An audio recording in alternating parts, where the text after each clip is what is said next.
Thank you so much. Support you. Caring ko. I appreciate you. I love you. Thank you Dad for always supporting me on my foot. Thank you for sacrificing para makapag-basketball ako. Thank you for that. My advice to them is always play hard, always do your best, and pray to God. Happy Father's Day, Dad. Bumabati po ako na sa lahat ng mga haligi ng tahanan. Happy Father's Day sa ating lahat. Naway patuloy po tayong maging inspirasyon at lakas ng ating mga pamilya. Ang bawat suntok, hamon sa buhay at tagumpay ay inaalay ko sa aking pamilya. Happy Father's Day, Daddy! We miss you. Thank you for everything you've done for us. We're going to be here now. Thank you for always supporting us and guiding us. We love you so much and we hope you have the best day. We love you! Happy Father's Day, Daddy. Thank you for everything you've done for us. For me, you are my hero, my inspiration, and my motivation. I love you, and I'm always here for you. Boxing's legendary and only 8 division champion of the world, introducing the one and only Manny Pacman Pacquiao! Ako si Manny Pacquiao, muling bumabati ng Happy Father's Day sa inyong lahat, mga kaliga. Para sa ama ng Junior MPBL at sa lahat ng mga tatay, Together with Junior MPBL, we celebrate you. Happy Father's Day!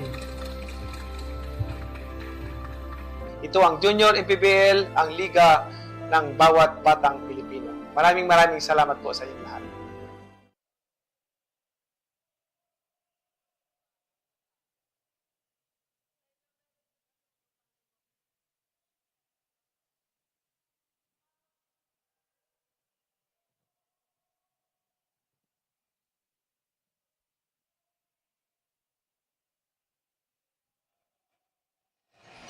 Welcome back mga kaliga for another action of your Junior MPBL, ang liga ng bawat batang Pilipino, as we are coming to you live once again in Banana Court here in Las Piñas City for the second half of our Tuesday 6-game header. As we can see on your screen right there, Valenzuela and Microsmith are already done in the 14 under, 16 under, and 18 under, and this is the second half between the Mandaluyong Junior Microsmith versus Makabagong San Juan Mighty Warriors. First will be in the 18 under division, next will be the 16 under division, and for the main event, it's gonna be in our 14 under division. And syempre, magandang hapon sa mga ating mga kaliga. Once again, my name is Rowy Sacod, and together with me ang napaka-pogi and napakabatang Eman Cabiles. Eman, magandang hapon sa'yo. Magandang hapon, kaya lang maganda na sana eh. Pero syempre, I know we are looking forward to this game kasi ang ating first game will be our 18 under division, wherein yung two teams na ay 2-1 right now in our records. That's right, Rowie, no? It's the Mandaluyong Junior Microsmith going up against Makabagong San Juan Mighty Warriors. Kung mapapansin mo, Rowie, in this today, no, in this game day, it has been the battle of the bordering cities. Yes. Yung magkapit-bahay. Kanina, first 3 games, San Juan, check that, Valenzuela versus Maykawayan, magkatabi. And then now, it's Mandaluyong versus San Juan, magkatabi in Central Metro Manila. Umpisa muna natin sa last game na Mandaluyong Junior Microsmith, no? Yes. They won over Valenzuela Progress. That was in Cavite. And what's remarkable about that is sa lahat ng statistics, they led over Valenzuela, and they did that with having only 9 players on their bench. At tapos may graduate pa doon na isa. Oh. No? So very notable doon is, of course, number 11, Kiefer Andre Herrera, who had 17 points, 4 rebounds, and 4 assists. And isa pang maganda pala doon, no? They won that game missing their star player na si Bondaha, who was, I think, nasa graduation at that time. Siyempre, pag wala si Bondaha, that's almost 28 points ang mawawala sa'yo per game, as yun ang production ni Bondaha. Samantala, going naman dito sa San Juan Mighty Warriors, sa Makabagong San Juan Mighty Warriors, they lost to Bulacan JT Taipan. And that was like a 90s game, no? Ang score, 47-46. It was a very close game. Led by Makabagong San Juan Mighty Warriors almost all throughout the game. And then at the last minutes of the game, they failed to defend the Russells. Yung dalawang Russell ng Bulacan. You have Mark Russell Santos, and then of course Russell Del Pozo. Yes, and especially yung last 4-second play, yung pick and roll play nila Del Pozo and Laksamana, no? Yun ang pinaka-crucial part. However, JT Bulacan are still the #1 spot in our team standing dito. They are still undefeated. Pero syempre, ang notable player na yan, sino nga ba? Of course, si Gillian Quines ng team ng Makabagong San Juan Mighty Warriors. He had 12 points and 1 assist. So let's see again, both teams are now 2-1, vying for their third win dito sa ating 18 under division, sa ating junior MPBL. Pero before that, I know everyone's looking forward to this game. Let's now turn it over to our venue announcer, Gerald Balong Rosetes, for the starters of the ball game.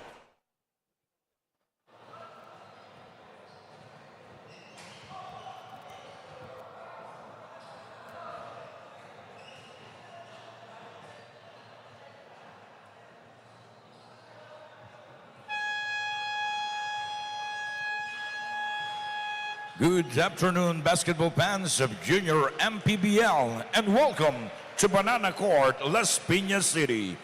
The basketball action continue, and now 18 under.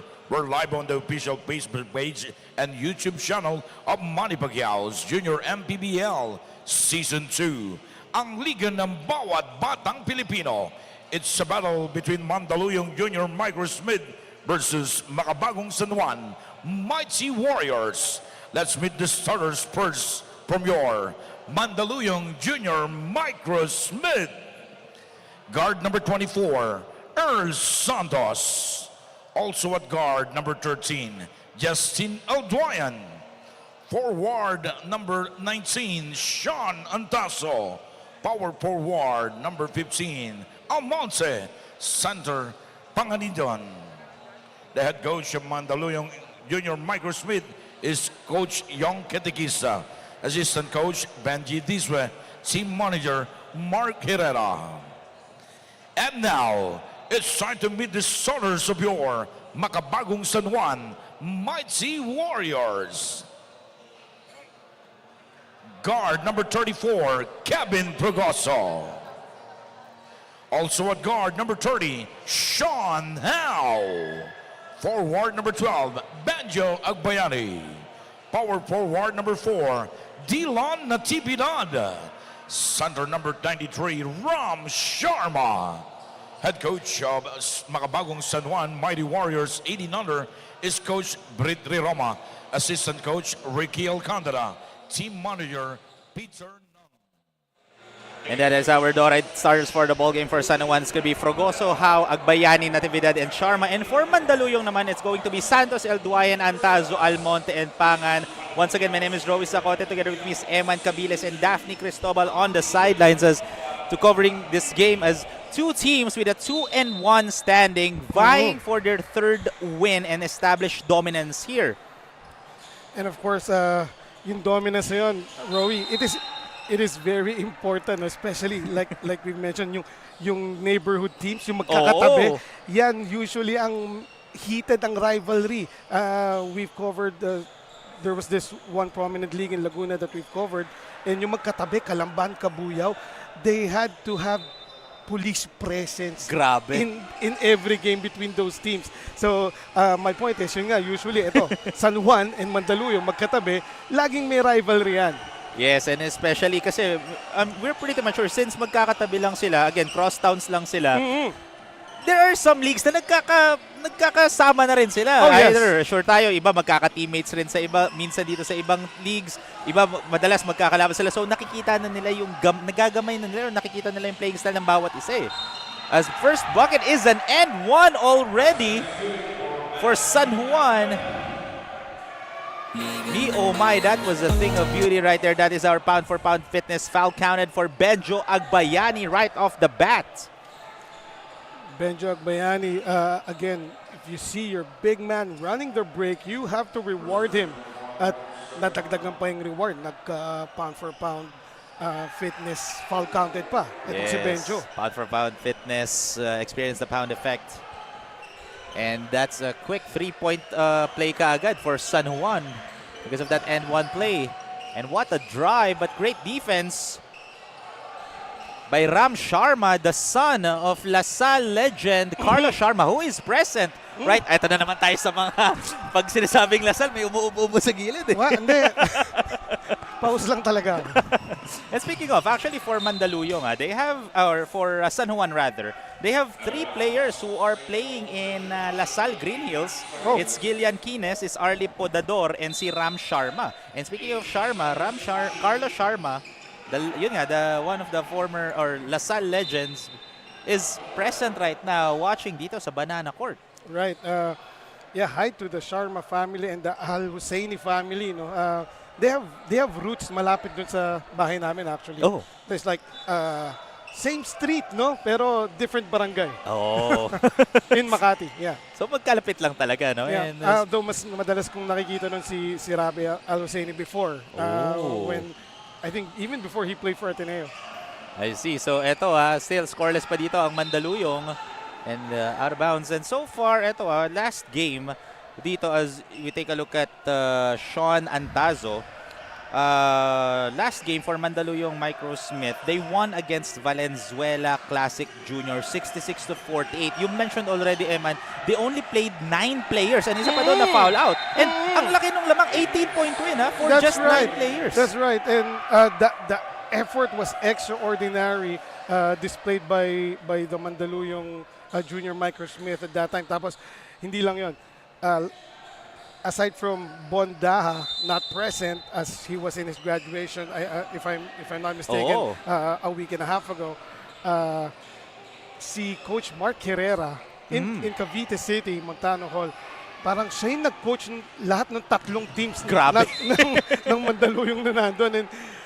And I think they all won. If I'm not mistaken, all the games. All games of Mandaluyong in that day, I think June 16, won. Yes. Tapos si Coach Mark Herrera talagang hindi umaalis sa bench, no? And ngayon naman ang nag-head coach for Mandaluyong Junior Microsmith is Yong Katekista. I've covered some of Coach Yong's games rin before. He is also a playing head coach. Yes, and Yong Katekista was there with Coach Mark Herrera. Tama. In Cavite City, I remember him. And what's interesting here, itong si Coach Mark Herrera and Coach Brit Reroma of Makabagong San Juan, maghaharap na ulit sila dito, no? And they are very familiar with each other sa college circuit, no? At least. Yes, as you mentioned already, Coach Brit Reroma, former coach of the NU Bulldogs, and now an interim coach for the CEU Scorpions. So kikita natin, as you can see right there, that's Almonte on your screen right now. Pero just a 3-point ball game in favor of San Juan. That's a great defensive stop by Ram Sharma. Kita mo using his height on that play, no? Right. Height and length. Oh, look at that, bothering that shot again. And this time, that's gonna be a foul on Benjo Agbayani. So let's talk about etong Makabagong San Juan Mighty Warriors naman. They started out very strong in our 18 under division, winning their first 2 games against Rizal and Manila.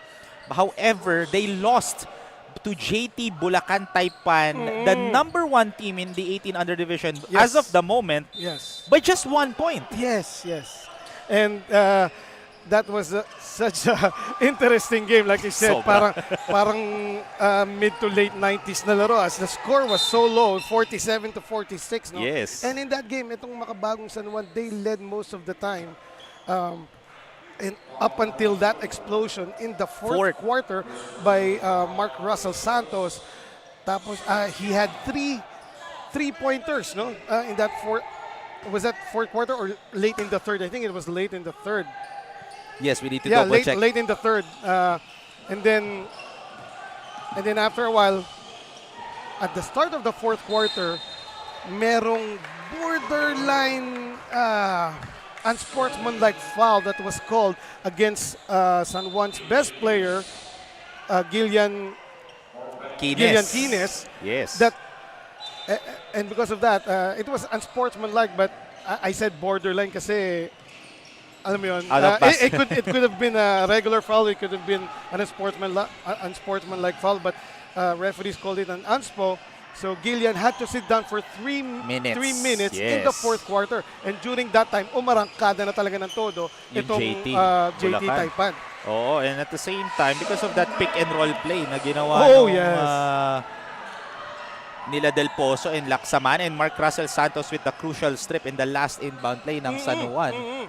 Pero right now, Mandaluyong up by 1 point. As look at that, 3-point or long two rather, according to our officials, by Sean Howe, who is now playing in Xavier University. And this kid, I've covered this kid in different leagues as well. Ito, pag nag-init to si Sean Howe, sunod-sunod eh. Right. As good denial by Ram Sharma. Offense and defense, kompletos recados ngayon ng San Juan dito. And yun yung sinasabi mong mga nagkakakita, nagkakasama-sama because they're playing in one circuit. You mentioned earlier, players from the Sal Green Hills here in San Juan, then may player din sila sa Xavier. Yes. Of course, in the high school basketball circuit, rivals yung dalawang yun. Yes, mas lalo na kitang-kita natin, ibang klase talaga yung bakbakan. No? This is systematized basketball na talaga. May sistema eh. Yes. Diba? Doon natin nakikita, even though they're very young, nakikita mo yung maturity. Although medyo kailangan pa rin magpahinog, pero we can really say that the future is really bright. Of course, yes. In terms of Philippine basketball scene. And we've mentioned it before, these young gentlemen right here have a lot of options in their careers kahit dito pa lang sa basketball, no? Mainly because of Manny Pacquiao's junior MPBL na in the first week of July, the 21 and under Junior MPBL D-League natin. Yes, D-League of MPBL will start. So itong mga bata na nandito sa 18 and under division, as long as they play hard, show their coaches that they are dedicated, no, may mapaglalagyan talaga sila. Yeah, so it just shows na that is the goal of syempre the junior MPBL is to develop the players.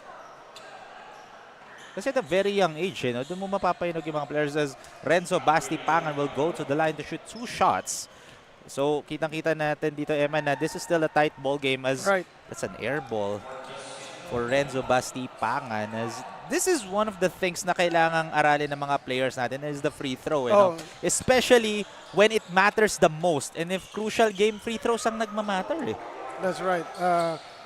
Not just during the crucial part of the game, no, pero, it adds up. Yes. If you miss several free throws, then yung final score, lamang lang ng dalawa yung kalaban mo, di ba? As we see another pound-for-pound foul-counted play. For Sean Rain Antazo, now playing for Letran. As look at that pound-for-pound fitness, foul-counted. Pound-for-pound experience, the found effect. Ayan, with the tongue out, no? Kaya lang yung tongue lumabas nung nasa floor na siya. Hindi yun nasa ere. Hindi at the height of the jump. Right, ganyan na yung bagong generation. We'll see. Yung 90s, 80s, di ba si Jordan nasa ere eh. Sana yung bagong generation wala ng tongue ever. I mean, we just had COVID, pare. Pero eto, again, 1 minute and 52 seconds remaining here in this ball game. As Mandaluyong are up by 2 points here. Again, 9 players. And ito pa, they limited Valenzuela to shoot only 24% from the field.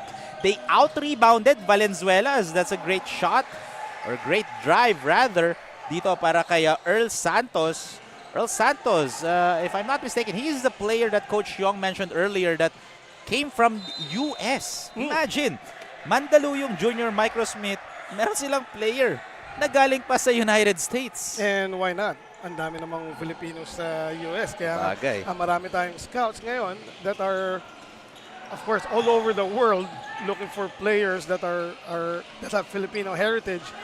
Because una-una, if you're a kid growing up in let's say the US or even Australia, ibig sabihin, sanay kang lumaban sa mas malalaki sa'yo. So advantage na yon and free training. Yes. Tapos marirecruit mo sila pabalik dito sa Philippines and then you have an advantage kaagad. Yes, as we take a look at this pound-for-pound fitness. Foul counted for Gillian Kines. One more bonus bucket. Playing like a true green archer. Right.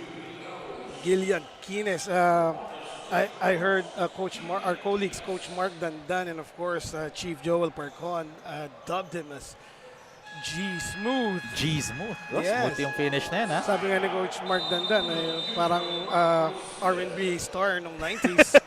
Yung mga ganong names. Ano? Pero Right. ito, may timeout break tayo. Our score 14-13. With 57 seconds remaining, we'll be back after this Nature Spring timeout break.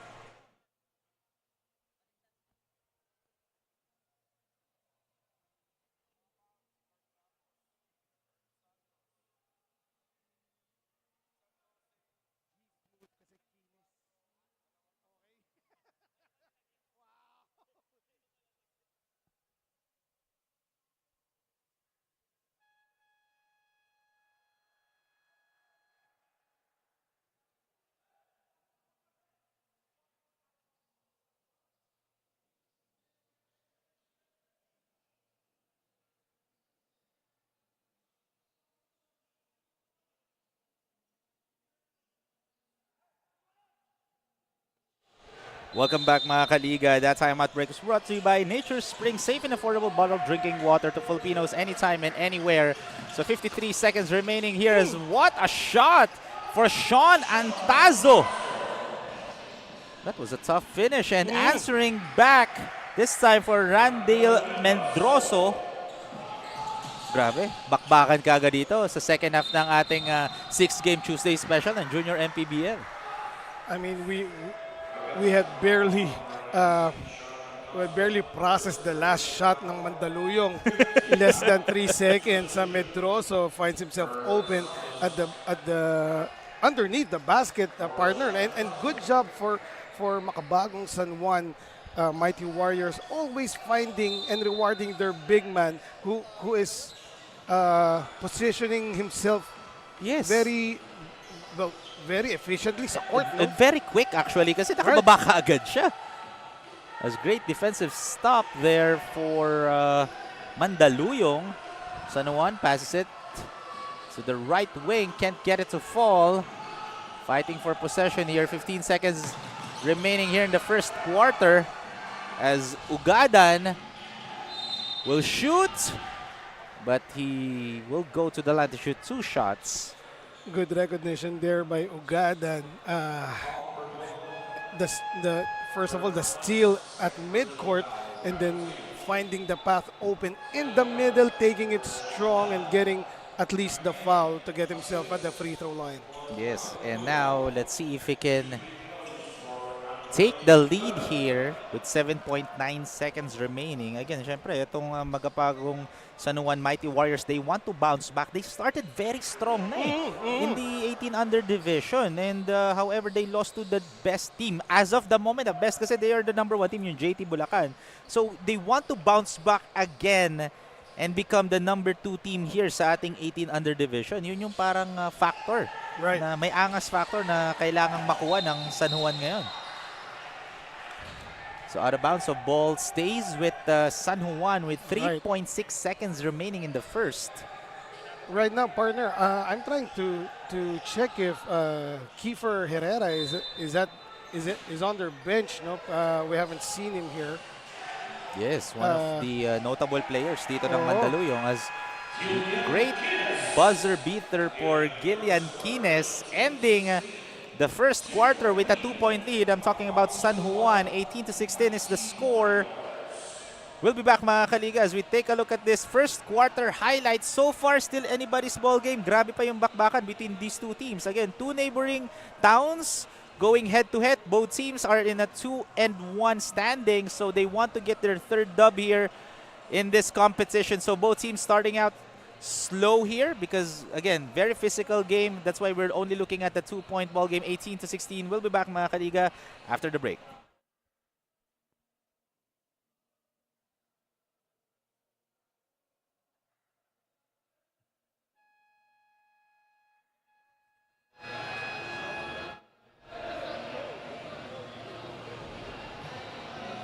6 players from the Mandaluyong Junior Microsmith will be missing today's match. It's because that 5 players are part of the Gilas lineup, while 1 player, his grandfather, actually died last night. And I'm talking about CJ Satparam.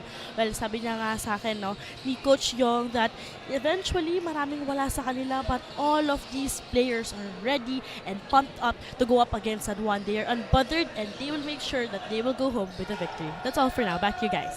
So still, again, thank you very much, Daphne Cristobal, for that report. So we are seeing again an understaffed Mandaluyong Junior Microsmith coming into this ball game.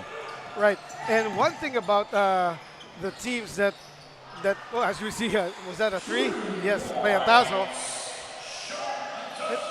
Itong mga teams na kino-coach ni Coach Mark Herrera, at ayun na naman, before we finish our thought, ang bilis sumagot nitong si Medroso. Nakakadalawang beses na yun. Oo nga. And answering back once again, Justine Elduayan. And grabe, palitan ngayon ang scoring at the start of the second quarter. Kita-kita natin yung gigil ng dalawang teams ngayon. And another one! 3-point shot for Medroso. Oh my! Medroso doing it from in and out. Parang yung movie, pare. Inside out yun. Napanood mo naman? Hindi pa. Ang ganda, ganda. In the meantime, yeah, Medroso showing his worth dito sa Makabagong San Juan. And that will keep the defense of Mandaluyong guessing, no? Talagang kailangan nilang dikitan itong si Randall from here on out. And hindi lang yun, yung score rin dikitan talaga. Yes. Kasi no teams are yet taking the lead here. Well, I'm talking about yung malaking lead na. 2-point lead pa lang for San Juan as Andre Ugadan will go to the line to shoot 2 shots. Right. And going back to my earlier point about itong team ng Mandaluyong, handled by Coach Mark Herrera. Yung mga ibang team si Coach Mark Herrera, ang napapansin namin, no, yung next man up mentality, yes, sobrang solid. Pag wala yung mga best players sila or yung mga star players, there's always a guy who can take the places of those players. Like now, we're actually looking for, kanina hinahanap natin si Kiefer Herrera na I think he's not on the bench, pero meron naman mga pumapalit na point guards who play solid as well. Yes. The question is, who will step up kasi? Is it that guy right there? Yeah, That's a great shot for Sean Antazo. Antazo just raising his hand. That's me. And again, Mandaluyong, they don't have Bondaha right now. You mentioned already, he's averaging 27.5 points per game. Right. Yun ang nawawalang player dito, for one of the players na nawawala for Mandaluyong. And yet, all players are stepping up right now, offensively and defensively. Wow. What a finish! Plus the foul. However, that was a hard fall. Yes. And that was like a Steve Nash finish, putting it up with the wrong foot. Sean Rain, Antazo. However, yung momentum ng defender just is crashing into him as we see it again. Yes, as we take a look at that shot right there for Antazo, as Medroso wants to block that shot, pero mas maaga yung tira ni Antazo doon, leading for our pound-for-pound fitness. Foul counted. And our referee is checking on Sean Rain Antazo. Again, Antazo is now, or is a part of Letran Squires. Right. Antazo, for sure, got the wind knocked out of him as he released quickly, no, with that off-foot layup. Yung pagsabay na yun ni Medroso, ayan, hinahawakan yung kanyang midsection because yung hip ni Medroso ang tumama talaga sa midsection nitong si Sean Rain at para kang sinikmuraan. Well, basically talagang nasikmuraan sa ng hip nitong si Medroso. Well, we just hope that Sean Antazo, hindi ganun kalala yung injury niya, as our medic right now is nursing Sean, and papalitan siya dito ni Lawrence Liego. That's why he's the one who's shooting that bonus free throw, and he sinks that one in. Kasi our priority here in Junior MPBL are the safety of our players, of course. As a missed shot right there for Mandaluyong, and there was a foul called. And so far, itong si...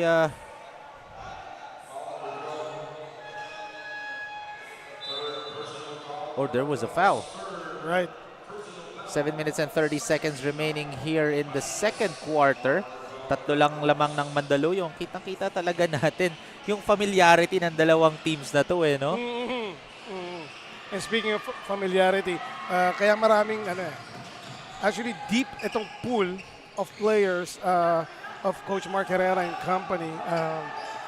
I might as well mention yung basketball group nila sa Mandaluyong, which is the Kianzel basketball group. No? Oh.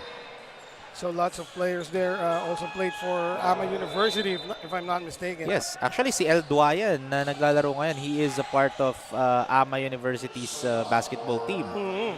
And yung si Justin El Duayan, tama nga ba Justin? Yes, Justin El Duayan. Justin Jairus El Duayan. He actually scored more than Kiefer Herrera in their last game. He had 19 points, along with 3 rebounds and 2 assists. 8 steals rin, meron siya. Yes. And however, he turned over the ball 5 times, no? So, yun ang mga kailangan pang i-develop ng mga players natin dito sa Junior MPBL or the decision making. That's right. Kiefer Herrera was awarded the player of the game that time in Montana Hall, Cavite, instead of Jairus El Duayan, because mainly si Kiefer yung nag-dictate ng tempo of the game for Mandaluyong, and which enabled them to win that game, even if they only had 9 players as opposed to Valenzuela na punong-puno naman talaga yung bench na halos wala na maupuan yung players nila sa dami. Meanwhile, itong makabagong San Juan Mighty Warriors naman, their notable players in last game against JT Bulacan was Gillian Quines, right, who got 12 points, shot 5 out of 7, 71% from the field. Right. However, he also turned the ball over 5 times. Same with Roge Matias, who got 8 points, 5 rebounds, and 5 turnovers rin. And however, Ram Sharma, 7 points, 9 rebounds, 2 steals, and 1 block. And what a finish for San Juan. Oh, as El Duayan, what a sneaky move. Almost an offensive rebound, but ball stays with Mandaluyong Junior Microsmith. At ito na, partner. Yung rivalry na sinasabi natin, both teams will not give an inch. The lead is only 1 para dito sa Junior Microsmith ng Mandaluyong. 4 minutes and 40 seconds remaining here in the first half. As El Duayan, oh my.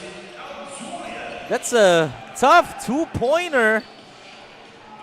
And yes, that was all Justin El Duayan right there. Cutting to the inbound. There's a baseline and then just knocking it down. Nothing but net with a hand on his face, no? Yes, that's a tough finish for Jairus El Duayan. That's why he's averaging 13.3 points per game. Right. And ito, at the line naman is Juris San Juan for San Juan. Kinda redundant. Oo nga, no?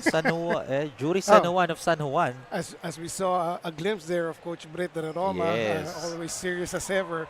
One thing, ito lang, tanong ko lang sa'yo, if you know this, if Coach Brett right now is not, involved in this game, I can ask him to sit in place of me. Oh! And I'm sure he'll do a better job. No. Coach Brett also sometimes joins panels like this. And nakakatawa actually yung mga insight nitong si Coach Brett Roma, especially if he talks about old school basketball. Ay, grabe. We all know Coach Brett Roma. Again, he is one of the most well-known coaches dito. Not just in the Metro Manila, but in the entire Philippines. He's coached a lot of teams already, as that's a tough finish. What a shot for Oliver Almonte. And we have a timeout break as Mandaluyong is now up by 5 points. Let's take a look at this replay. 3 San Juan players all around him, but no problems as Oliver Almonte as we have a Nature Spring timeout break. We'll be back, mga kaliga, after this.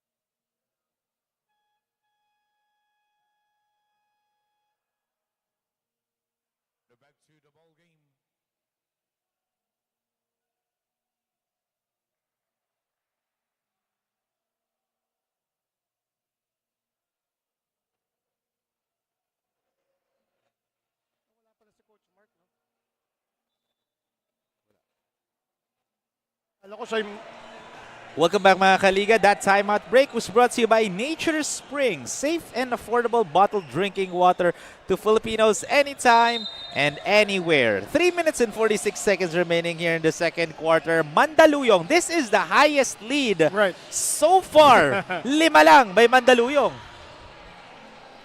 As that's a missed shot right there for San Juan. Here comes Arle Podador. Podador with a pull-up J. Can't get it to fall. Look at that gang rebound of Mandaluyong. And there's a whistle. But they are not yet in the penalty.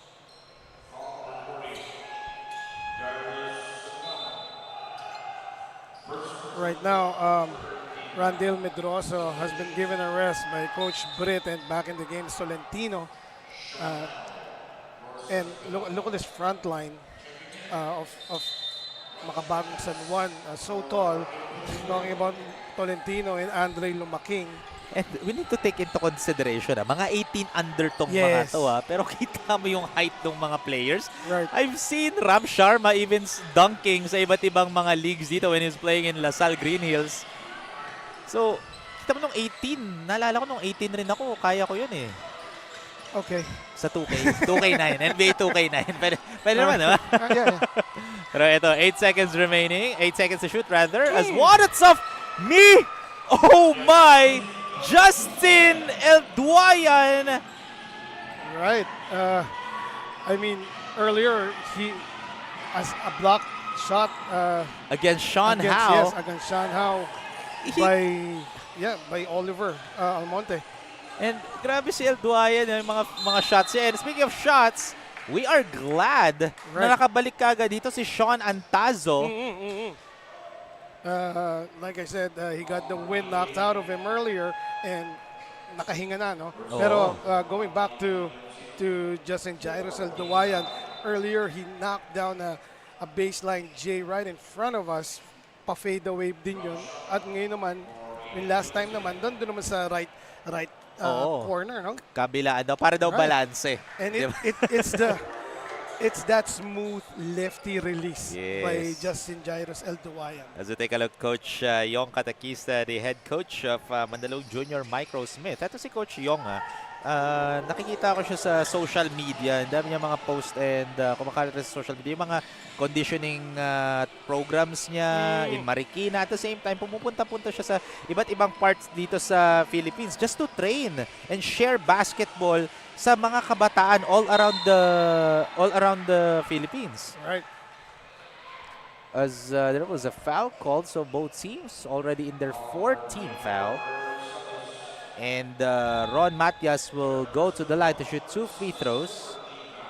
As Aljur Pasites will check in for Mandaluyong. With 1 minute and 41 seconds remaining, Mandaluyong are now up by 9 points, make it 10. Or now trimming it to 8 rather. Right. Because of that shot by Ron Matias from the charity stripe. But that was the biggest lead of the game. Yes, 9. 9. Right. So far, And now just a 7-point ball game. Mandaluyong, let's see if San Juan. Ram Sharma is back here para sa Makabagong San Juan. Oh, that's a long distance 3-pointer for Sean Antazo. However, offensive rebound but missed again for Aljur Pasites.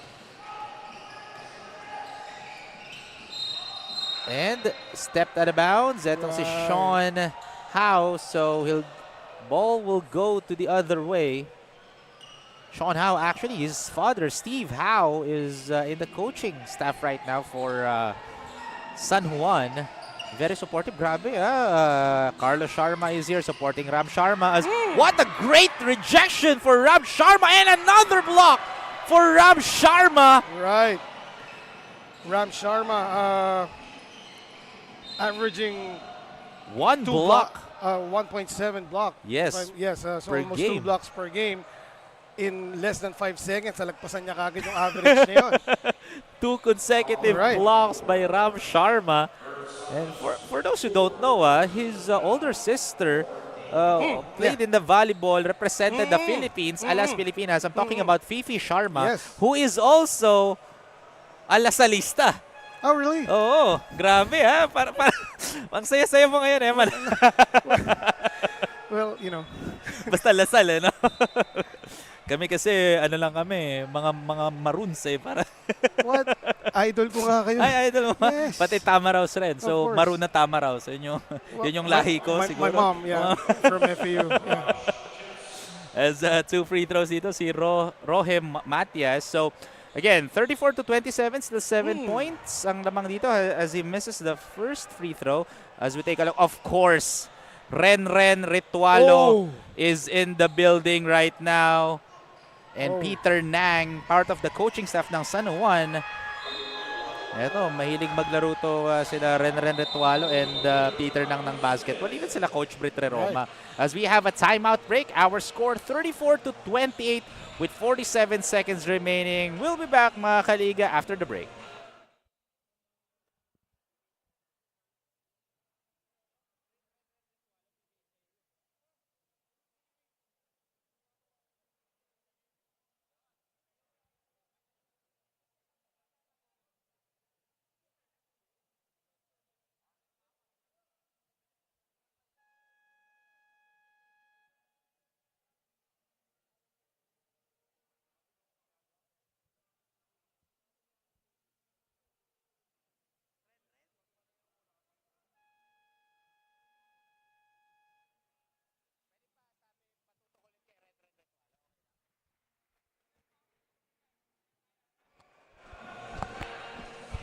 Welcome back once again, mga kaliga, sa Manny Pacquiao's Junior MPBL Season 2. We are still live here in Banana Court, Las Piñas City, the city of love and progress, Salt Center of Metro Manila and home of the Bamboo Organ. With 47 seconds remaining here in the first half, lamang ng 6 ang Mandaluyong dito. So it's still safe to say this is still anybody's ball game. Right. And there's another steal at yung 6 na yun. Oh, what an unselfish play there by Makabagong San Juan. Yes. As Rob Sharma finishes off the fast break. As there's a advance as we take a look again, we've mentioned him already. Ren Ritualo, 2002's first round 8 overall pick in the PBA draft, and also a graduate of De La Salle University. Not just a graduate of De La he a was legend. King Archer. Back in the late 90s to the turn of the millennium. Grabe, daming mga taga-Lasal ngayon dito sa Banana Court. Pati yung panel natin. Para maging green yung banana. Ano meaning nun? So, hindi pa hinog? Hindi pa hinog. Well, Junior MPBL. Kasi hindi pa. Ano? Pasok ka. Sakto lang. Speaking of Lasal, Green Archer Ram Sharma is at the line shooting 2 free throws. However, he missed the first one. So eto, sumasablay yung mga free throws dito ng San Juan. They are not doing a pretty great job here at the charity stripe. Madalas split charities. And especially, this is a closed ball game. Right. We just mentioned earlier during the first quarter na free throws isa sa mga key factors to win a game, especially for close games. At 34-31, just a 3-point lead by Mandaluyong. It once stood at 9 points kanina, no? But Makabagong San Juan definitely had turned up their defense. As I was just saying that. Yes.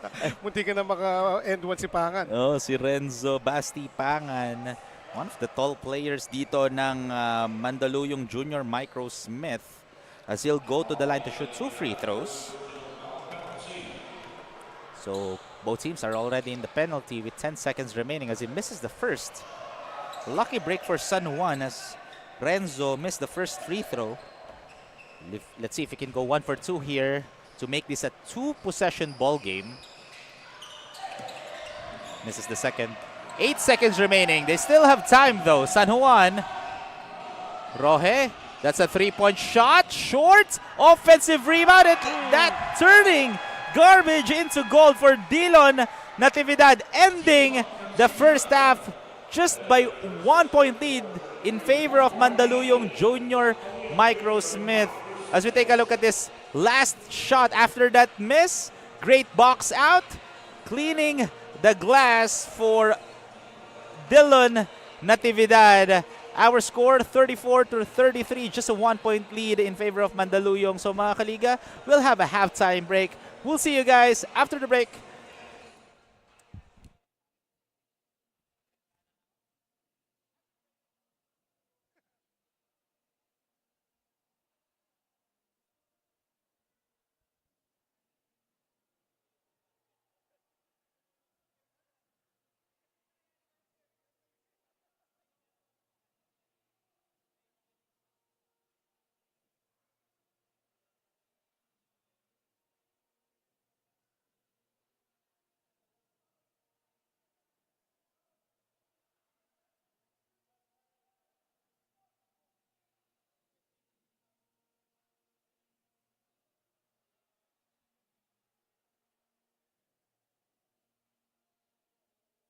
Manny Pacquiao's Junior MPBL would like to thank Dorite Bola ng Pinoy, the first Pinoy basketball brand, Don Benitos, ang pambansang cassava, Nature Spring, #1 bottled water in the Philippines, Pound for Pound Fitness, Be Liga Ready, Jinky Skin, empowering women by redefining beauty, Pound Active, for quality sportswear, Wing Bowl, it's like coming home, Chris Jacob Collection, for affordable but quality daily perfumes.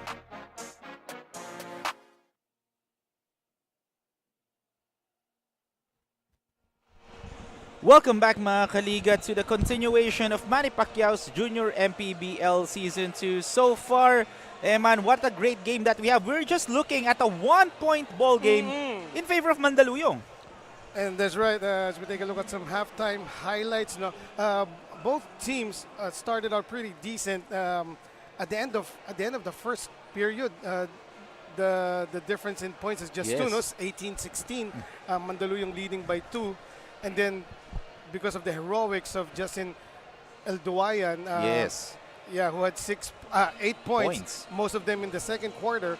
Doon na lumaki-laki ng lamang ng Mandaluyong, which at 9 at the biggest, at the highest. And you mentioned already his name, pero sa Mandaluyong rin, it was Juan Antazo who took the lead here with 16 points already. Right. Even though he got pseudo-injured during the first quarter because of that hard fall. He got 16 points, Elduayan with 8, Santos with 4 points. Meanwhile, for San Juan naman, both players or most of their or all teams medyo equal yung scoring nila as we take a look at Kines, Medroso, and How.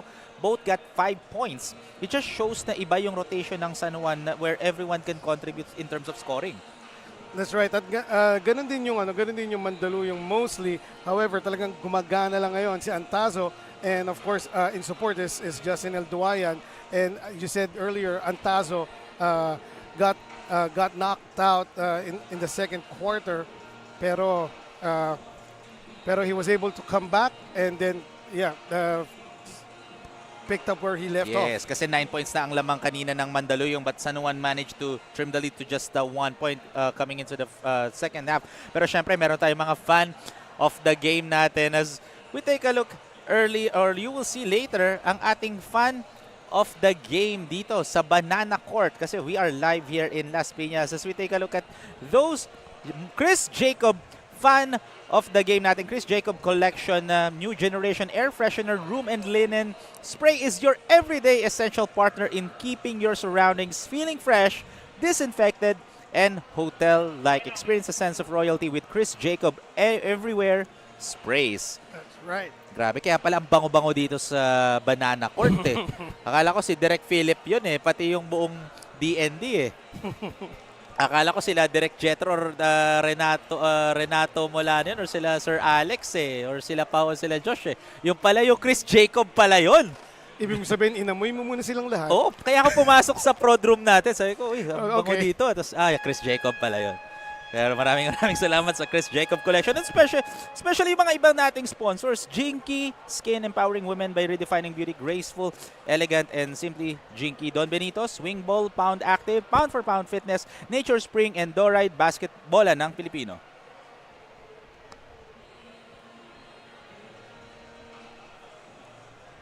As both teams are getting ready, as we will start the second half. Again, 34-33, just a 1-point ball game again. Ulitin lang natin ang mga stats for the first half. Right, going back to the game, the stats, that's the first 2 quarters. Well, the score is 34-33, so most of the stats here are almost identical for both teams. Lumamang ng 9 points ang Mandaluyong in the second quarter, but Makabagong San Juan regained their composure and slowly chipped away on that lead. Kaya isa na lang ang lamang. So sa field goal sila, San Juan has a slight advantage, 44% against 41 ng Mandaluyong. And well, talagang halos pareho lang, Rowie. Yes, however, first bucket of the second half goes to San Juan, care of Ram Sharma, using his height and length on that shot. And what a great press defense dito, executed by San Juan. What a move! That's a smooth shot for Ron Matias. And now, that's a quick 3-point lead kagad dito for San Juan. And I tell you now, Rowie, this is where Mandaluyong misses Kiefer Herrera, who is basically a one-man press break. Yes, and again, he's not playing right now due to some personal matters. So that's why many players of Mandaluyong needs to step up. As Sean loses the ball. Sumakto pa kay Ron Matias. Will that be considered an assist? Yes, of course, di ba? Halos nawala na yung bola kay Sean Howe eh. But there was that last second push just to get it to his teammate. Oh, what a drive right there by Sean Antazo once again. That's his 18th point of the ball game. And what a great defensive stop. That could have been an easy bucket for Ram Sharma, but Sean Antazo pinusya pa yung bola palabas from offense to defense. That's right. Sean Antazo is everywhere, just finishing with a fast break layup. And then the first guy to be back on defense against the tallest player ng Makabagong San Juan. The heart of that kid as a 3-point shot for Sean Howe. Again, this kid right here, I've covered his games before and what a strip. And that's going to be an easy bucket for Rohe Matias. San Juan stealing the ball and stealing the show. And Coach Yong Katikista calls a timeout break as San Juan are now up by 8 points with 8 minutes and 5 seconds remaining. We'll be back, mga kaliga, after this.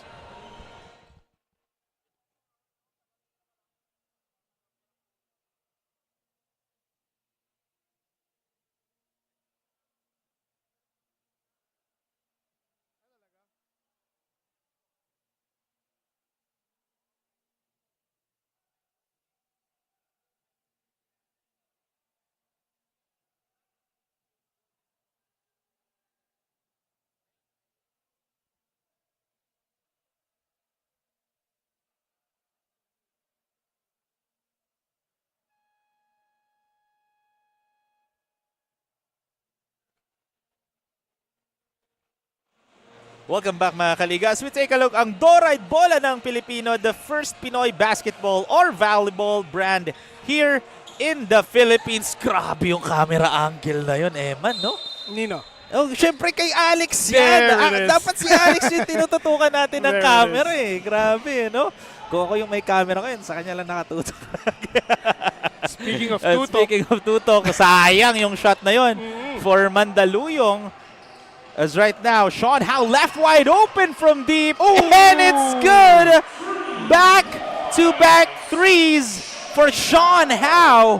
And Sean Howe, basically that is his job on the court, to spot up for those threes. And in the last two plays, from right to left, just knocking them down from beyond the arc. Sean Howe.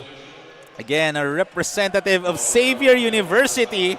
And speaking of Xavier University, just want to give a huge shoutout kasi sakto, kakachat niya lang eh. Shoutout kay T.Y. Tang. Of course, sakto, kakachat niya lang sa akin. So, just want to give a huge shoutout kasi he's also a coach of Xavier University. So, shoutout to Coach T.Y. Tang. Also a former King Archer. Yeah. Lahat na lang napupunta sa Lasal eh. Well, actually, parang araw ng Lasal or oras ng Lasal kasi kaninang first half wala eh. First half, the first 3 games Right. Joke lang, mabash ako ng mga taga-Lasal. Pero before that, syempre, let's turn it over to our courtside reporter, Daphne Cristobal, for third quarter report. Daphne? Alisin ang ako, dapat tayo. Coach Brit Roma commanded his men to set aside their individual tendencies but rather work as a unit. They were lacking effort in the first half, which was the root of their trouble in communicating inside.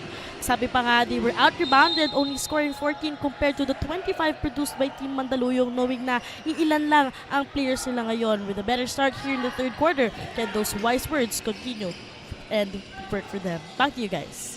That is one of the things that we need to watch out for. Again, understaffed, what they need is to maximize the players that they have. As what a defensive stop right there for Renzo Pangan. And muntikan pa siya mag-crash dito. Gusto niya pa mag-panel or binibigay niya sa akin yung boss. Sabi ko, 19 na ako eh. Hindi na ako 18 under eh. Oo nga. Ako rin. 19 na lang yung natitirang... Pero it just shows, no, na grabe, again, yun nga, you mentioned already, Eman, earlier, yung next man up na mentality. Especially understaffed etong Mandaluyong. That's why they're training right now kasi Coach Yung Katekista, well, during the first half, he did a phenomenal job containing San Juan. Pero in the second half, we already saw how Coach Brit Roma and the entire San Juan staff adjusted their rotation against Mandaluyong, knowing na understaffed sila. Yes, and we started the third quarter with San Juan down by 1, and in a blink of an eye, Grabe. they are up by 11 right now, their biggest lead of the game. Beautiful play there by, orchestrated by Liego, who just checked in para dito sa Mandaluyong Junior Microsmith.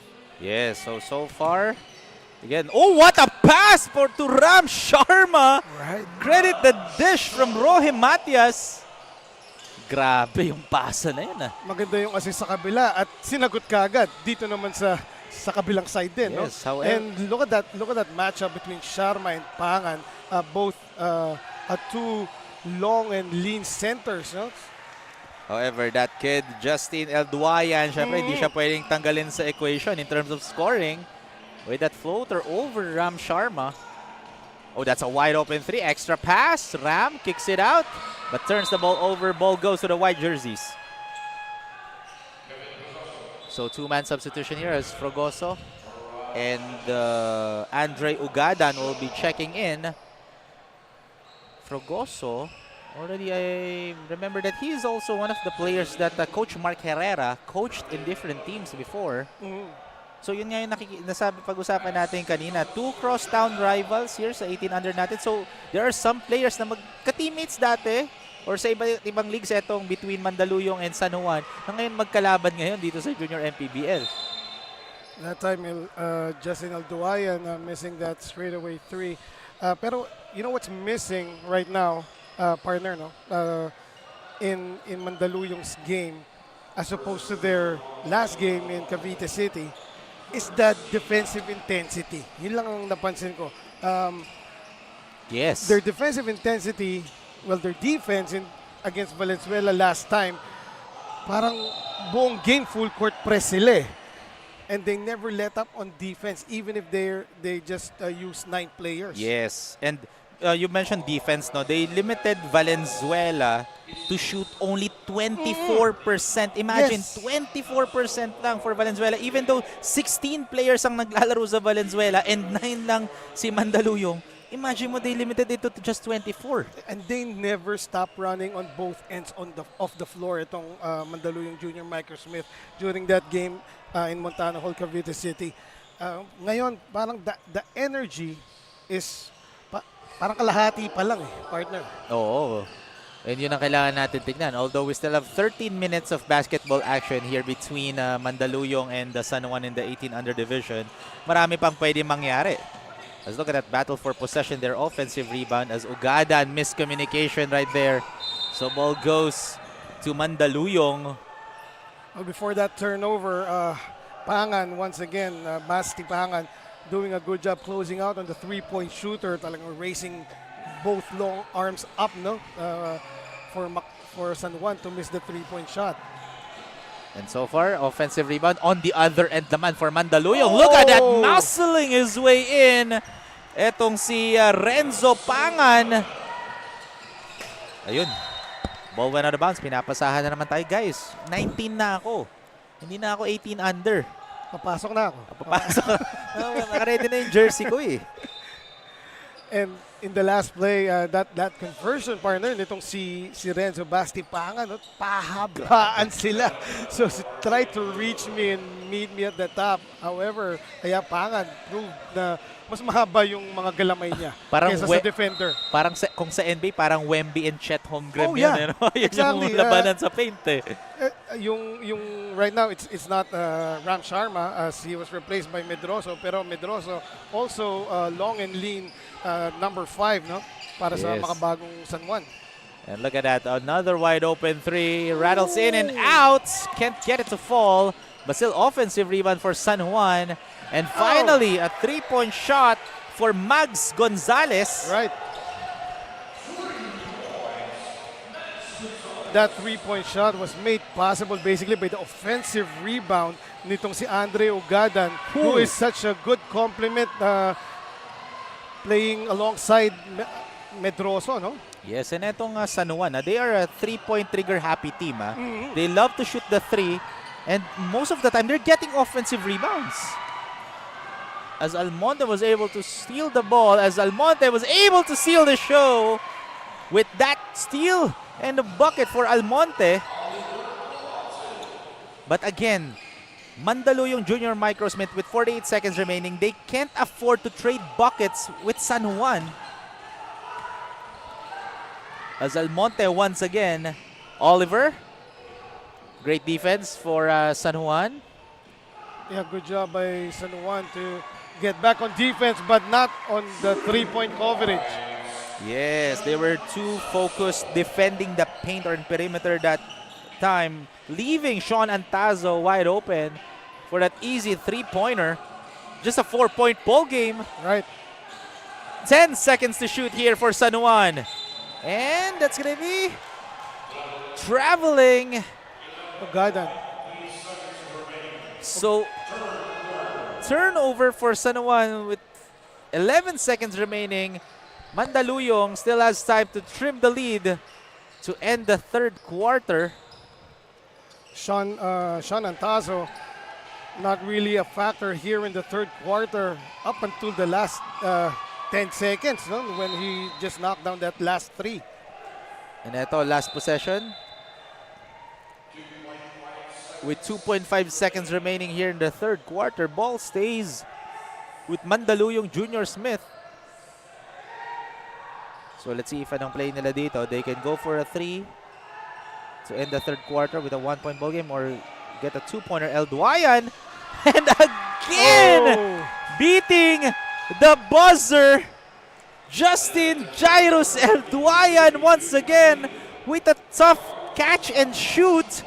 Even he was heavily guarded that time. Parang wala na problema kay El Duayan. And as we take a look at this third quarter highlights natin, Eman, so far what can you say about the third quarter? Well, of course, like a bat out of hell, Makabagong San Juan just stormed in at the start of the third quarter, turning that one-point deficit into an 8-point lead and then adding on to it in the middle of the third quarter. Pero at the end of this period, Mandaluyong regaining their wits and their composure, and now they're just down by 2. Yes, that is our score at the end of the third quarter, 52-50, with just a 2-point ball game. We'll be back, mga kaliga, after this.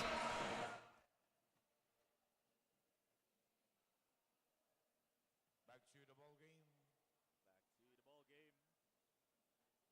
Ball possession of Mandaluyong Junior Microsmith.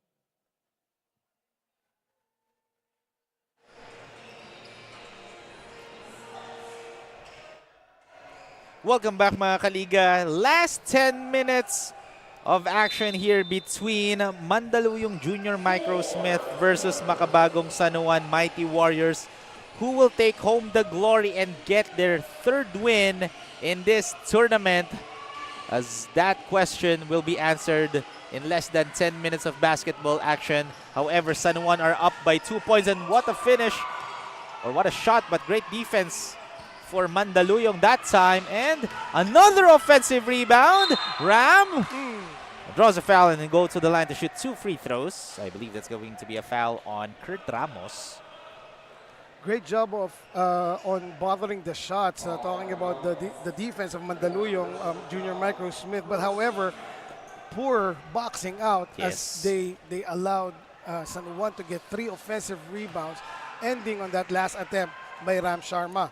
And in the last 3 quarters, partner, no, still after starting this fourth quarter 52-50 score, dikit pa rin. Parehong koponan shot 44% from the field, parehong koponan shot 50% from the 2-point area. Pero dito sa 3, lamang ang San Juan, 31% to 22% ng Mandaluyong. Yes, because they have Sean Howe. Yes. And kanina rin yung mga 3-point shots pa ng ibang players ng San Juan. So that's one of the key factors that Mandaluyong needs to prioritize is to defend the 3-point shot ng San Juan. At the same time, yung mga inside scoring nila, inside the paint, That was another offensive rebound and lucky for Mandaluyong. San Juan threw it away. Pero in the rebounding battle so far, lamang pa rin itong Mandaluyong Junior Microsmith, 34-26 over Makabagong San Juan Warriors. Yes, as Sean Antazo will be checking in for Mandaluyong. So just a 2-point ball game, 8 minutes and 52 seconds remaining. Again, both teams wants to get their third dub of the competition kasi isa yung nasa taas without a loss yung JT Bulacan, as that's a sneaky shot for Sean Antazo. Sean Antazo everywhere, knocking it from outside and inside, and that time naka-steal siya. That was off a steal, and then as you said, the sneaky shot.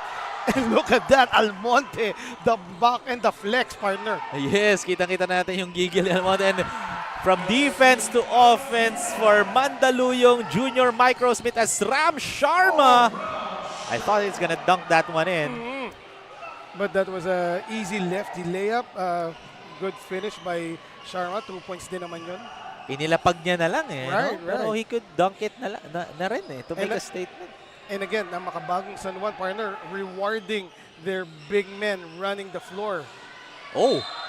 And that's gonna be an offensive foul, I believe, because there was an extension of the arm there ni Oliver Almonte.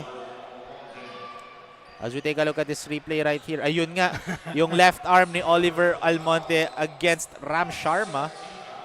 Started with the lowering of the left shoulder and then the extension of the left arm. We talked about yung gigil ni Oliver Almonte kanina after the good block that he did. Pero yung gigil na yun na-carry over in the last offensive play. Yes, pero yun nga, yung gigil kailangan contained pa rin di ba? Kasi pag sumobra, matatawagan talaga ng mga ganong offensive fouls. As Ram Sharma once again with the offensive rebound. Great denial by Almonte. And is that going to be an act of shooting? Or no? It's just going to be a foul on the floor there on Oliver Almonte. So that was a clean block by Oliver Almonte upstairs. Against Ram Sharma. Yes, and the timing on this kid is exceptional. And the heart, to guard a taller guy like Ram Sharma. Pero on that play, nakawala si Ram Sharma. Not that time. Sabi ni Ram Sharma, andito na sa taas, sabutin mo. Nice. Clearly a foul. And that's the 4th-team foul kagad ng Mandaluyong dito with still 7 minutes and 8 seconds remaining. Pero dito, let's turn it over muna as Daphne Cristobal has her 4th quarter report. Daphne? In the final quarter, Coach Young reminded itong Junior Microsmith to play better and cleaner. Fast break was vital for San Juan, so Mandaluyong should speed up, make sure that a player or two is ready to guard and counter those transitions. Justin Alduin was also vocal during that huddle, reminding the team, encouraging them to go for that hustle D. Robin Eman. Like what Coach Young mentioned earlier during Daphne's report, they need cleaner. However, 7 minutes and 6 seconds remaining here in the 4th quarter. They are already in the penalty. Yes. Meanwhile, San Juan, they haven't committed even a single foul yet here in the 4th quarter. Yun yung clean. Napunta sa kabila. Napunta sa San Juan yung clean. Right. I remember in their last game, as we mentioned earlier, talagang they really played tough defense the entire game, pressing their opponents, which was at that time the Valenzuela Progress. And this time, in this game, hindi ganun kataas yung energy ng Mandaluyong Junior Microsmith on defense. But yung foul sila as a team, and ito na, it's there. In their last game when they're playing full court press, ang aga lagi nilang nape-penalty just like in this 4th quarter. And especially in a crucial game like this where it's just a 4-point ball game, Mandaluyong cannot afford to get more fouls. That's a tough finish! Oh my! I don't know how Sean Antazo was able to sink that one in. I'm pretty much sure magkaka-replay yan mamaya. Right, and we have to see that again, no? Yes. And look at that fast break opportunity. Oh! Because all I saw in that play was Sean Antazo floating. Sean Howe with the perimeter jumper in Right. front of Earl Santos. Might have gotten away with a foul there, but Yes. that was a tough shot by Sean Yeah, Howe. it was right in front of us, and we saw that Sean Howe's arm was clipped on the closeout by Antazo. By Santos, rather. And parang wala lang kay Sean Howe. Eh? The gooseneck remained up, and the shot was pure para dito kay Sean Howe. With 6 minutes and 20 seconds remaining, just a 4-point ball game in favor of San Juan. A miss right there, but offensive rebound for Mandaluyong Junior Microsmith. This time knocking it down for Kurt Ramos. Kurt Ramos, right place at the right time, and just knocking down that elbow jumper, uncontested. 60-58 is the score. Great defense for Oh! Rohe Matias, smooth like butter. Right. Putting the defender on the spin cycle there, and then credit also his teammates' wide screen that enabled him for that last clearing, the last step to the bucket. No, his teammate was Dillon Natividad. We are seeing highlights after highlights after highlights. Right. Dito sa fourth and final quarter in a crucial game. Our mga kaligas who are watching on YouTube and Facebook right now are enjoying this game, especially if you're inside the Banana here in Banana Court. As a 3-point bomb for Sean Antazo, and that trims the lead to just 1 point. I believe that is his 28th point. We have Wow. to check it again. Pero so far, no, parang nasa 28, and there it is. Pangan with the second block of the game, partner. And tapikan ng bola. Ball goes to Mandaluyong. What a great defensive stop for Mandaluyong. And some substitutions here for both teams, as Ram Sharma will be checking in once again. So far, El Duayan, Antazo, Pangan, they are the players who are trying to bounce back here, as Sean can't get it to fall. Pero yun nga, Eman, yung mga offensive rebounds talaga dito ng San Juan, parang yung bola na lumalapit sa kanila eh. Right, and the stats are actually deceiving, as lamang pa rin sa rebounding itong Mandaluyong. Most of them probably defensive, no? Up sila ng 8 rebounds against San Juan. So let's see, as San Juan are now up by 3 points here with 4 minutes and 28 seconds remaining. And gives it to Dillon Natividad with the shot. Too strong that time. Here comes Mandaluyong. Passes it. Oh! And that's gonna be an end-one play! Are you kidding me? Sean Antazo doing everything right now for Mandaluyong Junior Microsmith, leading to our pound-for-pound fitness foul-counted play. And credit at least 1/4 of that bucket to the great vision nitong si Nicandro ng Mandaluyong, Andre Nicandro, who made that pass just after half court to the streaking Antazo. And now, trimming the lead to just 1 point as we take a look. Coach Britra Roma not happy on that last play. If Sean makes this one, it will be a tied ball game at all 64, and he does. We are tied at 64 with 4 minutes and 12 seconds remaining. Grabe, what a great game to start our second half dito sa Tuesday 6-game special natin. As Ram Sharma turning garbage into gold. And we have a timeout break.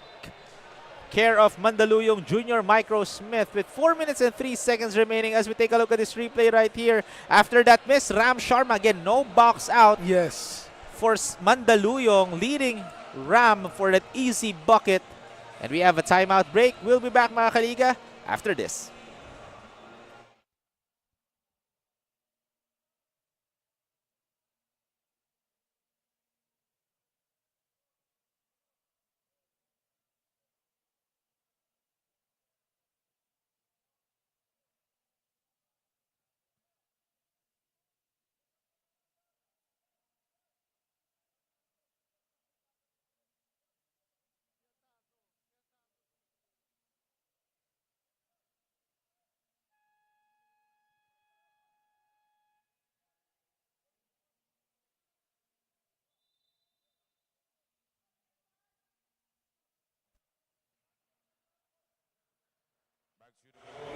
Welcome back mga kaliga to Manny Pacquiao's Junior MPBL Season 2.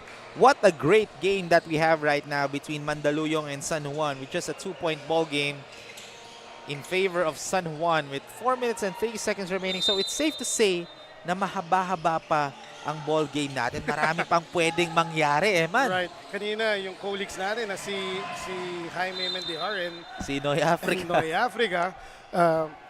Parang before they got of their seats, parang bumubulong sila na ipasa natin yung sumpa.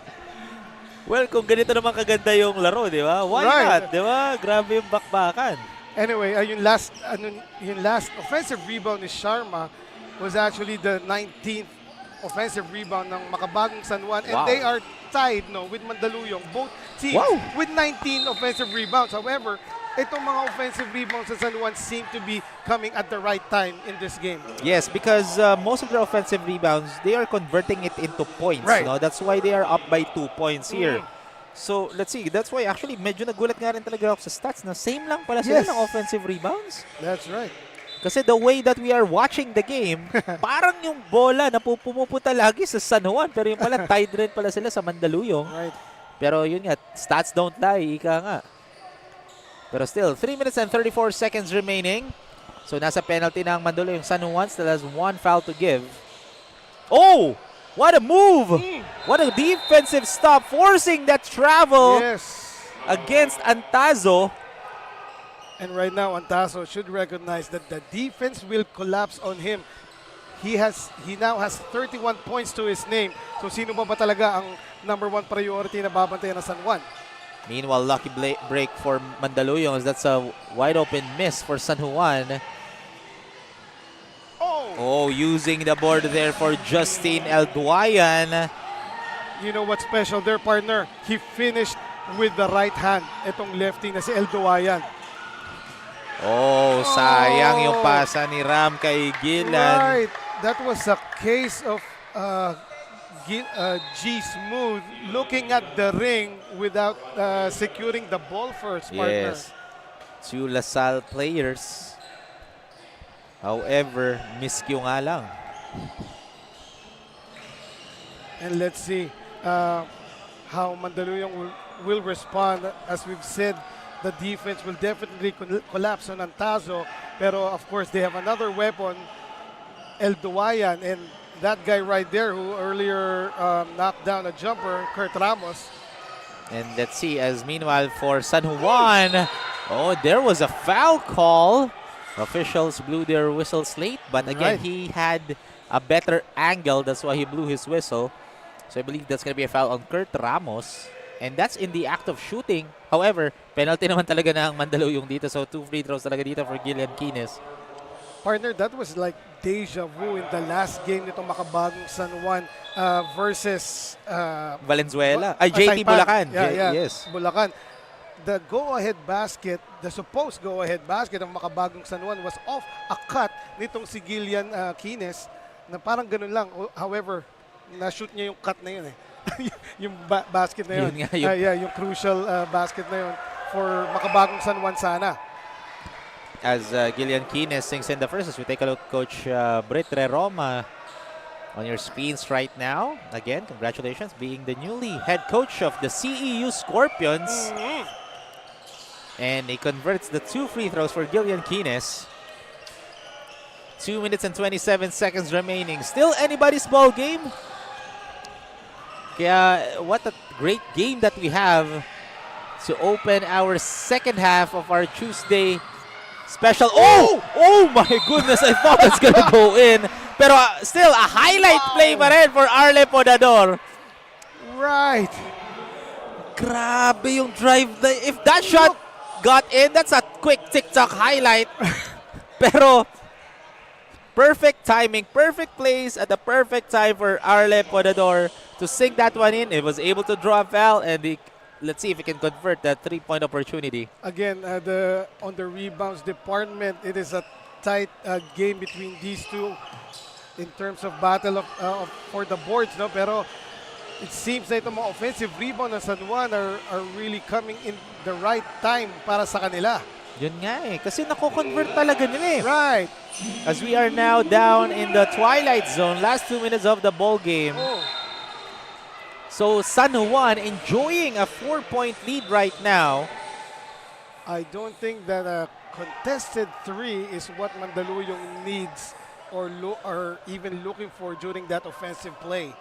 Especially they can take a second, and as our officials will review that last play, I believe. Let's take a look at this last play kung sino nga ba ang last touch.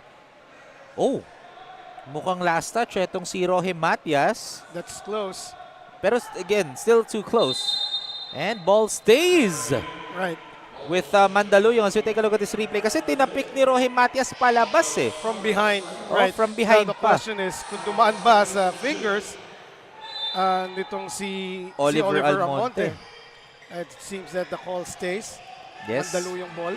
With 7 seconds on the shot clock. 5 to shoot here for Mandaluyong. A 3-point shot. Oh my goodness!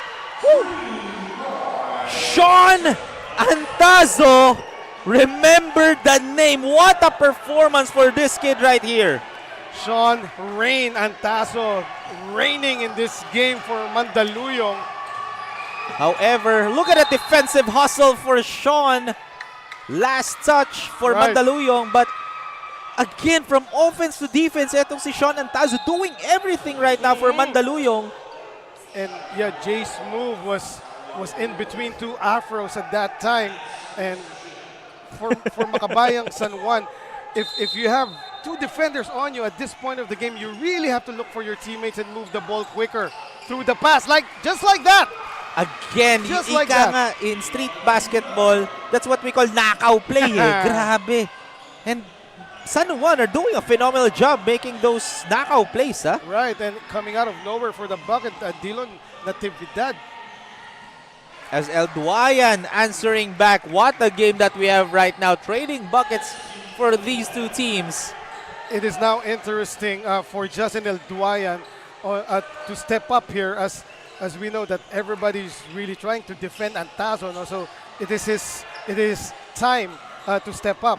Talking about Justin. And again, another offensive rebound and converting their shots, this time for Gillian Kines. And we have a timeout break called for Coach Yong Katekis again after that shot. What a shot right there for Gillian Kines. And we have a timeout break. 74-71 is the score with 59 seconds remaining here in this ball game. We'll be back, mga kaliga, after the break.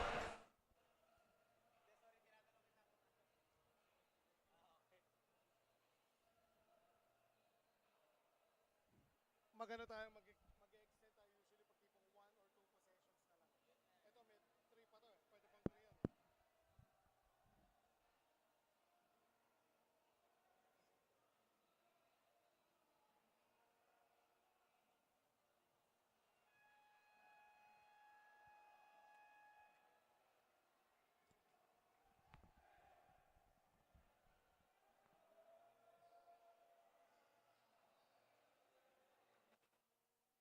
Welcome back, mga kaliga. And eto pala, sakto, I forgot na may pinapa-shoutout pala si Coach Yong Katekista. Siyempre, pinapa-shoutout niya ang kanyang mga anak, sila Erin, Trish, Mia, and third Katekista. Thank you very much for supporting Manny Pacquiao's Junior MPBL Season 2. Don't forget to like our Facebook page and subscribe to our YouTube channel for more updates as we have less than a minute remaining here between San Juan and Mandaluyong.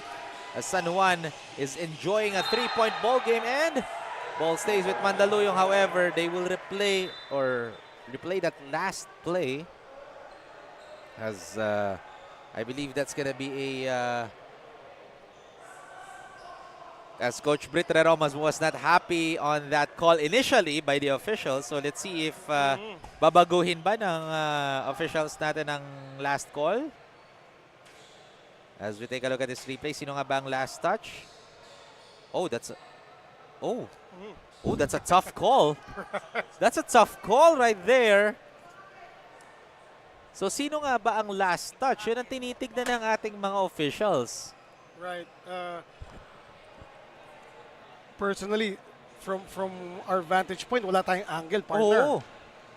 And even talaga nakadependent tayo dun sa replay. And because of the may kumpulan around the ball. Like here's another angle. So that was tipped behind by Matias. Now the question is if any of the two white shirts actually touched that ball. And again, that's a tough call for a close ball game. Again, Right. 57 seconds pang natitira dito. So our officials are looking at sino nga bang last touch. It's really tough on my end sa perspective Right. ko looking at this replay right here. I don't know if anong call ng ating officials. My call is Mandaluyong ball. And yun nga, kasi yun ang sinabi na ng referee.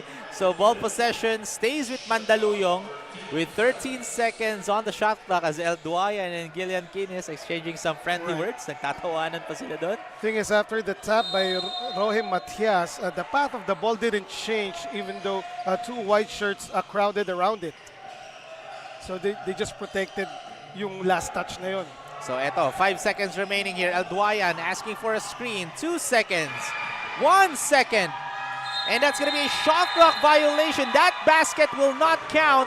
Ball goes to San Juan. Mighty Warriors. What a defensive effort by the Makabagong San Juan Mighty Warriors. With all the weapons that Mandaluyong have in their arsenal, no? To get them to have a shot clock violation, that is next level defense there. And of course, isa yan sa mga tatak ni Coach Brit Reroma. And speaking of Coach Brit Reroma calls a timeout with 45 seconds remaining. As we take a look at this, so sayang pinasa pa kasi dito ni Oliver Almonte. He wasn't aware that the shot clock was already expiring that time, leading to a turnover. That's why ang bola dito mapupunta sa San Juan. With 45 seconds remaining, mga kaliga, we'll be back after this.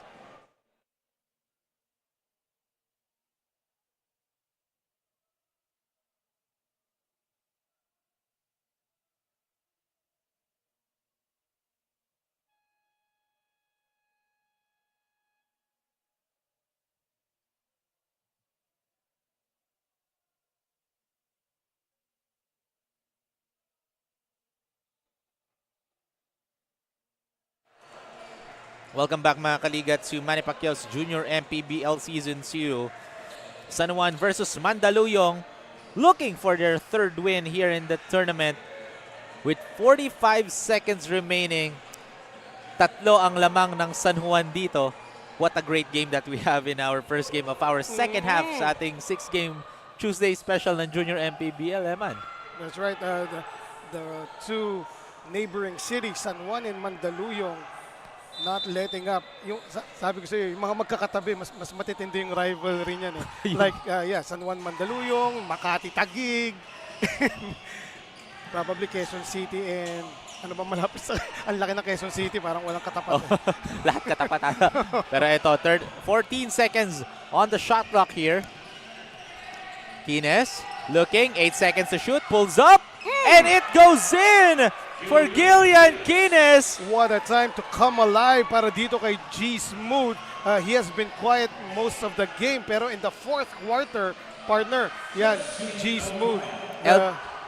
As El Duayan answering back with a perimeter jumper of his own. They need to foul. Shot clock is off. Sean Howe left wide open. Too strong, and that's going to be a jump ball. Right. But possession arrow is pointing towards San Juan's favor. Right. And the effort by Ram Sharma is next level at this point, partner, and getting that, fighting for that offensive rebound. As Coach Britt calls another timeout with 9 seconds remaining. They are up by 3 points, and they will have the possession here after the break.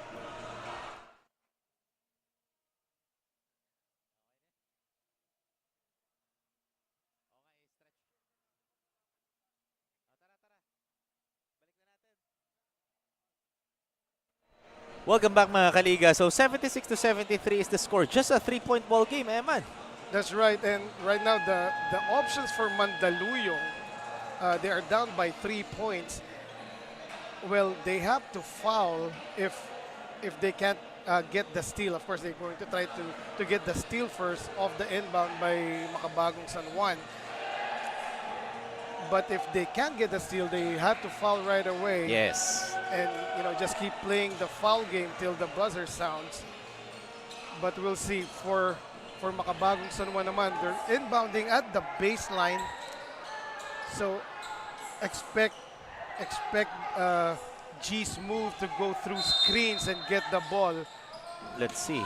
Especially 52% shooting dito ang San Juan in terms of free throw. Oh, another knockout play for Dillon Natividad. What a great play displayed by San Juan. I stand corrected on that play by San Juan. What San Juan did at the last play, partner, they took advantage of the heft of Dillon Natividad against Santos, and eventually Matias found Natividad again open underneath. Yes, and that is the end of the ball game. What a tight ball game between these two neighboring teams here. 78-73 is the score, and San Juan gets their third win in the tournament with a 5-point win against Mandaluyong Junior Microsmith. And Mandaluyong Junior Microsmith, after this game, they are now 2-2 in the competition. Pero let's see kung sino nga bang ating Don Benito's player of the ball game, as we will see later. Kasi interview siya ni Daphne Cristobal. Pero so far, Eman, this has been a great first game for the 18 under division between Mandaluyong and San Juan. That's right. And of course, we have 2 more games in the 16 under and 14 under between these two cities. And I think Daphne right now has taken a hold of our player of the game, brought in by Don Benitos. He had a double-double in this game. Wow. And very solid play, especially at the end of, at the dying moments of this game. Yes, so let's see kung sino nga ba ang ating Don Benito's player of the game. Let's turn it over to Daphne Cristobal. Daphne? Double performance for our player of the game, none other than Ram Sharma. You scored 15 points and 10 rebounds sa larong ito. Nakita naman natin, dikitan lang yung nangyari. Pero sa tingin nyo, bakit deserve nyo itong victory na to? Kasi po nung first and second, talagang dikit na dikit po kami. Pero nung nag-halftime po, nag-relocate po kami at sinabi po ni Coach Britt na mas dagdagan po natin yung effort namin po. Yun lang. Ram, for sure, a lot of your friends or your families nanonood ngayon. Ito na yung chance mo para bumati sa kanila. Shoutout po sa mama and papa ko po na laging nanonood po sa every game po. At shoutout po sa mga kapatid ko po na nanonood po sa bahay kung nanonood po sila. At shoutout po din sa Mighty Warriors po, Boss House, sila Coach Britt, Coach Ren, yun lang po. Again, congratulations to you and for Team San Juan. At syempre, magpasalamat din tayo sa Don Benitos for providing our player of the game, this Filipino delicacy. Don Benitos, ang pambansang kasava. Back to you guys. Thank you very much, Daphne Cristobal. Once again, that is Ram Sharma, our Don Benito's player of the game with 15 points, 10 rebounds, and 2 huge rejection, and getting their third win of the competition. Pero that's just the first game between these two teams, kasi coming up is in our 16 under division, Mandaluyong versus San Juan. Once again, my name is Roy Sacote. Together with me is Eman Cabiles and Daphne Cristobal. And to the entire hard-working men and women behind Manny Pacquiao's Junior MPBL Season 2, we'll see you guys in our next game. Peace!